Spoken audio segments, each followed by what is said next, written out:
رمضان کے ایام میں دے سب کچھ توفیق۔ عید کے دن کے مسنون یا مستحب اعمال کیا ہیں؟ یہ فقہا نے بہت سارے اعمال کا ذکر فرمایا ہے، میں چند کا مختصراً ذکر کرتا ہوں۔ ایک تو یہ کہ صبح سویرے آدمی اٹھے، بہتر تو یہ ہے کہ عید کی رات ہی جاگتا رہے عبادت کے لیے، تو صبح فجر میں حاضری بھی بر وقت ہوگی۔ لیکن اگر کوئی سو گیا ہے تو صبح سویرے اٹھنے کی کوشش کریں۔ دوسرا ہے کہ محلے کی جو قریبی مسجد ہے اس میں جا کر فجر کی نماز جماعت کے ساتھ پڑھے، تو یہ دوسرا ادب ہے۔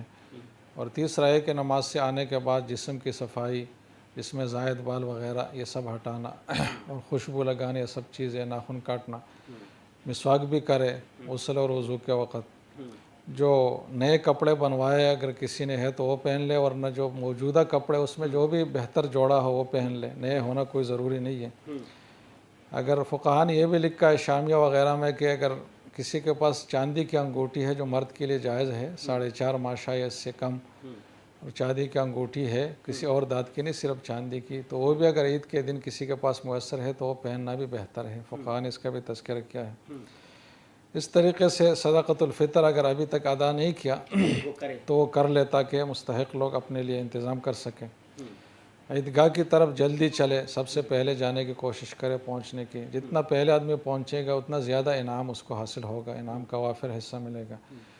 پھر یہ ہے کہ عیدگاہ میں جو شہر سے باہر کھلی جگہ ہو، آبادی سے باہر، اس میں نماز عید ادا کی جائے۔ اگر کسی جگہ مسئلہ ہے، کوئی بارش وغیرہ کا، یہ ایسی جگہ ہی نہیں ہے تو مسجد میں بھی پڑھ سکتے، لیکن کوشش کرے کہ بڑی جو کھلی جگہ ہے فضائی تو اس میں ہو۔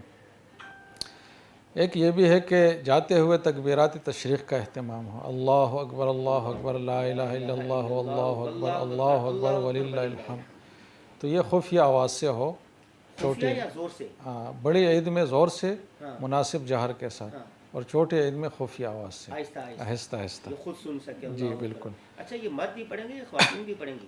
نہیں، جو نماز کے لیے جا رہے ہوں راستے میں ان کے لیے سنت ہے۔ جی، اس طریقے سے چھوٹی عید میں یہ بھی سنت ہے کہ نماز سے پہلے کوئی کھجور یا کچھ بھی میٹھی چیز یا معمولی سی چیز کھائی جائے، تاکہ یہ واضح ہو جائے کہ اب تک اللہ کا حکم تھا تو ہم نہیں کھا رہے تھے، اب جب وہ حکم نہیں ہے تو ہم کھا رہے ہیں۔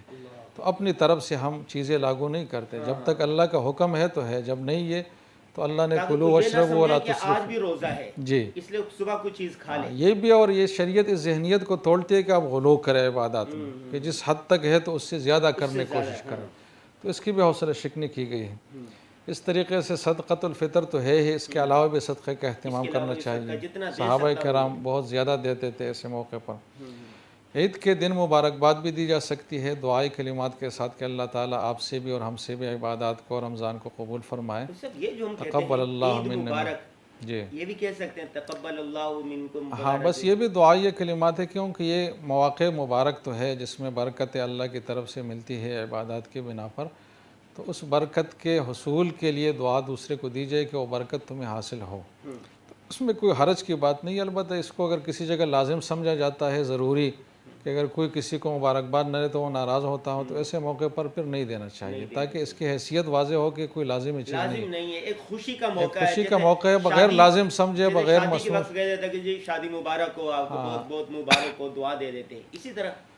جی ہاں، خیر شادی کے موقع پر تو الگ ہے، اس کی حیثیت اس سے زیادہ ہے۔ اچھا جی، صحابہ کرام سے ایک ثابت شدہ عمل ہے کہ وہ ایک دوسرے کو تقبل اللہ منا و منکم کہتے تھے، لیکن جب لازم سمجھا جائے گا تو پھر اس کی حیثیت سے بڑھ کر چیز ہو جائے گی، تو اس موقع پر پھر نہیں کرنا چاہیے۔ رمضان کے ایام